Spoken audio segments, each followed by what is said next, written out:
Selamat pagi, Bapak, Ibu, Saudara-saudara, jemaat yang dikasihi Tuhan Yesus Kristus. Mari kita mendengarkan renungan harian Sabtu 5 April 2025. Kita bersatu di dalam doa.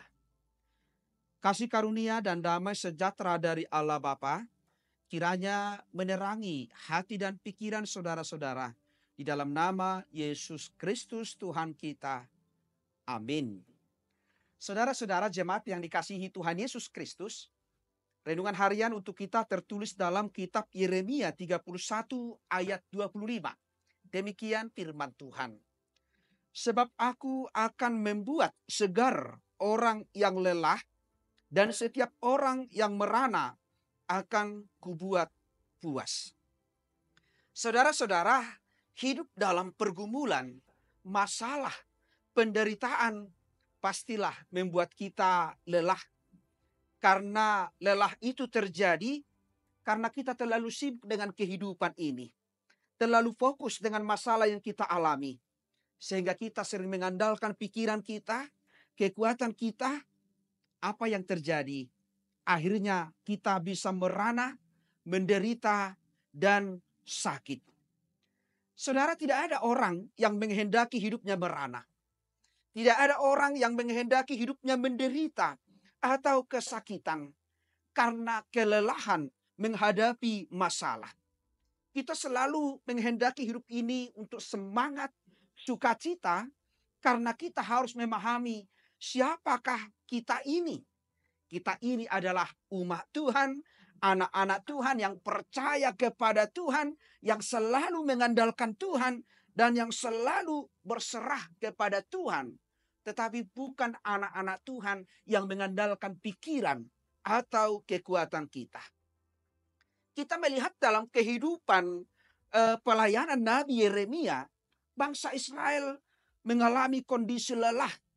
Mereka merana karena bertahun-tahun mereka hidup dalam pembuangan di Babilonia. Menjadi umat yang kalah dan dipermalukan dengan cara dibuang dari negerinya, tentu bisa membuat mereka lelah dan merana. Kenangan akan kebesaran sebagai bangsa pilihan Allah telah pudar.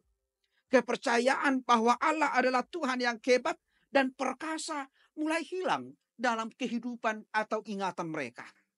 Tetapi Tuhan tidak pernah membiarkan umatnya larut dalam penderitaan.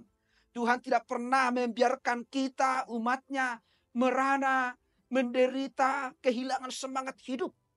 Tetapi melalui Yeremia, Tuhan menyapa umatnya, membangkitkan kembali harapan mereka. Bahwa umatnya akan nampak jelas sebagai umat pilihan Allah. Allah berpihak kepada mereka, sekalipun mereka dalam pembuangan. Bahkan Tuhan mengatakan, sebab aku akan membuat segar orang yang lelah, dan setiap orang yang merana akan kubuat puas. Dengan perkataan ini Tuhan mengatakan bahwa semua penderitaan mereka akan berakhir.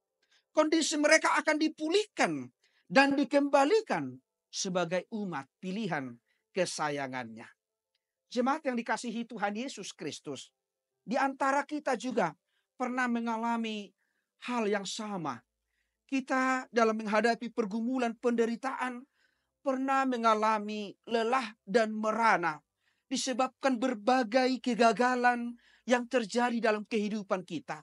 Tantangan ekonomi yang sulit, penyakit dan pergumulan yang lain.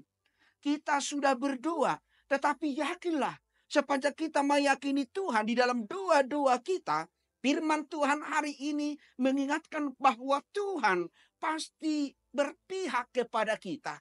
Tuhan pasti memulihkan pergumulan kita. Kalau kita percaya dan meyakini Tuhan di sepanjang hidup ini. Tuhan Yesus juga mengajak kita.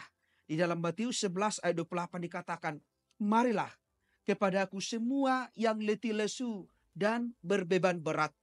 Aku akan memberikan kelegaan kepadamu. Marilah kita datang kepada Yesus. Berjumpa dengan Tuhan. Supaya hidup kita tetap tegar, semangat, sukacita. Sekalipun di hadapan kita banyak masalah, tantangan. Tetapi Tuhan kita adalah Tuhan yang baik. Tuhan yang selalu memberkati kita, Tuhan yang selalu peduli dengan hidup kita. Karena kita ini adalah anak-anak kesayangannya. Amin. Kita bersatu di dalam doa. Terima kasih Bapa di surga atas sapaan firman-Mu yang menguatkan kami di dalam menjalani kehidupan kami yang penuh dengan tantangan, pergumulan, persoalan. Ternyata Engkau adalah Allah yang baik, Allah yang peduli dengan anak-anak-Mu, Allah yang selalu memperhatikan kehidupan kami, sekalipun kami sering mengandalkan kekuatan dan pikiran kami. Tetapi melalui firman Tuhan hari ini Engkau mengajarkan kami untuk selalu bersandar kepada Tuhan, mengandalkan Tuhan dan mengimani Tuhan. Berkati jemaat-Mu Tuhan, orang-orang yang beribadah kepada Tuhan, orang-orang yang mengasihi Tuhan. Engkau pulihkan kami di dalam setiap pergumulan kami, di dalam setiap tantangan. Sekalipun banyak persoalan hidup yang kami lalui, tetapi Engkau adalah Allah yang baik, yang selalu menolong kami dan memulihkan kami sebagaimana Engkau memulihkan umat-Mu Israel. Engkau pulihkan kami di dalam diri Yesus Kristus untuk memperoleh keselamatan kami, sukacita di dunia ini dan juga nanti dalam kehidupan yang kekal. Berkati jemaat-Mu Tuhan di dalam setiap pergumulan karena sakit penyakit, atau berkati Tuhan atas setiap berkat yang Kau berikan untuk selalu bersyukur kepada Tuhan. Kiranya damai sejahtera Tuhan senantiasa menyertai kami. Ampuni kami Tuhan dari segala dosa-dosa kami, supaya kami layak menerima berkat-Mu. Di dalam nama Yesus Kristus kami telah berdoa dan mengucap syukur. Anugerah dari Tuhan kita Yesus Kristus, kasih setia dari Allah Bapa, dan persekutuan dengan Roh Kudus kiranya menyertai dan memberkati saudara-saudara hari ini sampai selama-lamanya. Amin. Jemaat yang dikasihi Tuhan Yesus Kristus, selamat berakhir pekan, selamat beraktivitas. Tuhan Yesus memberkati. Shalom.